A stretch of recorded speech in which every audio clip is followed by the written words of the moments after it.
Hi everyone. This is a research proposal presentation of a paid parental leave mandate in the United States, and my name is Cassandra Okai. This is for Research Methods for Public Policy at UMass Dartmouth.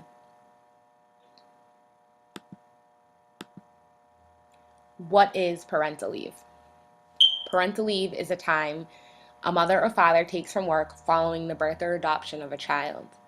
Parental leave covers both maternity and paternity leave. A mandated paid parental leave would require that mothers and fathers get paid at least a portion of their regular salary while away from work following the birth or adoption of a child. This here is a map of the world. It is showing paid maternal leave across the globe. And in this map here, it is showing that the United States is one of only 8 countries that have known policies without paid leave. So this map was printed in the New York Times in February of 2013. Since then, though, we know that Liberia does have a 90-day, 100% employer paid maternity leave, as does Lesotho at 84 days just for mothers as well, and that is according to the World Bank. There's not much that I could find, at least, information regarding some of these other countries, Nauru, Western Samoa, Tonga, but the Papua New Guinea does have a policy for mothers, much like the U.S. I think it's actually a little bit less, but it's also unpaid like the U.S. So the United States is the only industrialized nation in the world that does not offer a mandated paid leave to either mothers, fathers, or both. Only about 16% of employers, private employers in the U.S., offer a fully paid leave of some sort without being mandated to do so. And that is down from about 27% of employers in 1998. So the leave policy that we do have in the U.S. Is called the Family and Medical Leave Act of 1993, and that was signed by former President Clinton. It's also known as FMLA. The FMLA entitles eligible employees of covered employers to take unpaid job protective leave for specified family and medical reasons, with a continuation of group health insurance coverage under the same terms and conditions as if the employee had not taken leave. So, eligible employees are entitled to 12 work weeks of leave in a 12-month period for the birth of a child and to care for the newborn child within the first year of birth, and also the placement with the employee of a child for adoption or foster care, and also to care for the newly placed child within that 1 year of placement. So who is eligible for FMLA in the Family and Medical Leave Act of 93? There are covered employers, and these employers are private sector employers with 50 or more employees and 20 or more work weeks in the current or preceding calendar year, including a joint employer or successor in interest to a covered employer. They are public agencies, including a local, state, or federal government agency, regardless of the number of employees it employs, or a public or private elementary or secondary school, also regardless of the number of employees it employs. Eligible employees are employees who work for a covered employer. They must have worked for the employer for at least 12 months and have at least worked 1,250 hours for that employer during the 12 months preceding the leave. So it's about 24 hours or more a week. The employer must also work at a location where the employer has at least 50 employees within a 75-mile radius. It is estimated that 40% of America's workforce does not qualify for FMLA unpaid leave. The U.S. Department of Labor surveys have found that among eligible workers who had a need for leave but did not take it, Nearly 78% reported it was because they could not afford to take unpaid time away from work. Women made up 64% of those eligible, but unable to take the leave under FMLA. My research question is, will a paid parental leave improve the health of children and the overall well-being of families?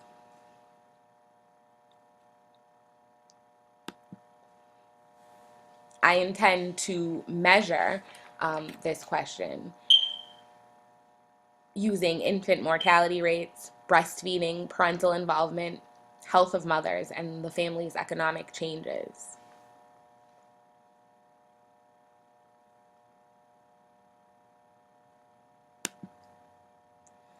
So for infant mortality, this measure will include an in-depth analysis of the perinatal, neonatal, and post-neonatal mortality rates, as well as child mortality rates within the first few years of life of infants and children whose parent or parents took leave as opposed to those whose parents did not.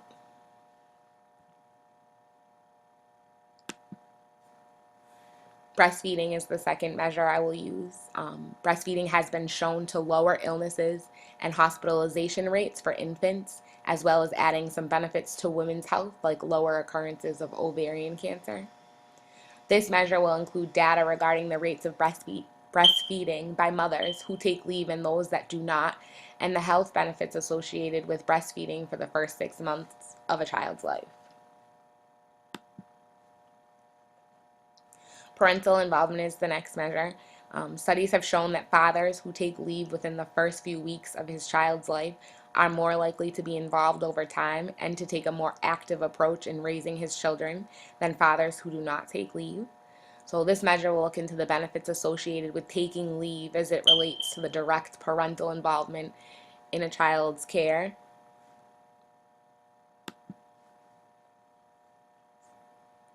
Health of mothers. Are mothers who take leave healthier than mothers who do not? Studies have shown that mothers who return to work at 6 and 12 weeks suffer from higher rates of depression and postpartum depression than mothers who extend their leave longer than that.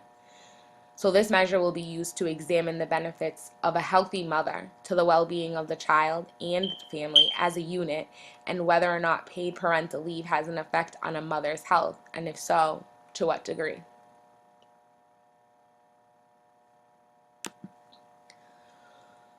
The last measure is families' economic changes. Having a baby is one of the leading causes of poverty spells in the U.S. So a poverty spell is when income dips below what's needed for basic living expenses. Over 40% of new mothers take an unpaid leave. And among those who receive partial pay or no pay at all during the leave, 1/3 borrow money, dip into savings not put away for this cause, and even more put off paying bills. So, and it's estimated that 15% even use public assistance as a way to get by. This measure will be used to determine what happens to families who take leave without pay.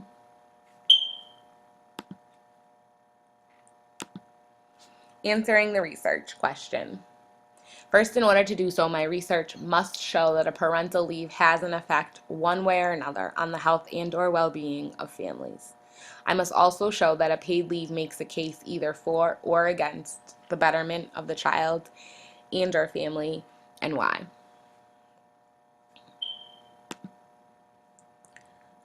The methodology. So to prove or disprove my research question, I will be using a few methods to compile data. The first, interviews of parents and businesses. I intend to interview parents and businesses about parental leave, whether or not it was offered, whether or not it was a paid benefit, how many weeks were allowed, whether or not the child was breastfed, financial difficulty or none, and what measures were taken to balance the family's finances during this time. I'll be asking what benefits did they feel they received from having leave or would receive if they were able to take leave, and questions of that sort. Data from these interviews will be used to formulate a simple survey for new parents. So a survey is the next method I will use to compile data. If possible, given time limits, I believe this research would benefit from a case study, which is the next method. A case study of between 6 and 18 months with a number of families detailing their progress monthly in the child's first year of life and possibly quarterly thereafter on breastfeeding, meeting scheduled immunizations, as studies show that parents who do not take leave often delay getting their children's scheduled immunizations. So that in any hospitalizations or illnesses or even deaths, parental involvements in the health of mothers will be looked at during this case study. So the last, the last, and lastly, an extensive review of the previous literature already done on the topic. The largest component of my research will come from previous studies and research. An extensive amount of studies and data have been collected already, both on the US and countries across the world, on maternity leave, paternity leave, and different measures that either show this paid leave to be beneficial, to make no difference, or to actually have to actually have counterproductive effects. I will use this research as a large part of my own final product after a careful and thorough review of many major studies on the topic. I will also use reports from national and international organizations. One of those is the Center for Disease Control. They release an annual breastfeeding report card showing the rates of breastfeeding by state. They also release a national survey of family growth, which provides data on maternal and infant health, among other things. Another organization I'll be using to compile data is the World Health Organization's Infant Mortality Report. Finally, in analyzing the data, it will likely take time as there is a large amount of data available. But once complete, it will be compiled into a comprehensive report free of bias, influence, or suggestions that will inform policymakers of a complete and accurate study of whether or not paid parental leave, by my measures, will improve the health and well-being of children and families.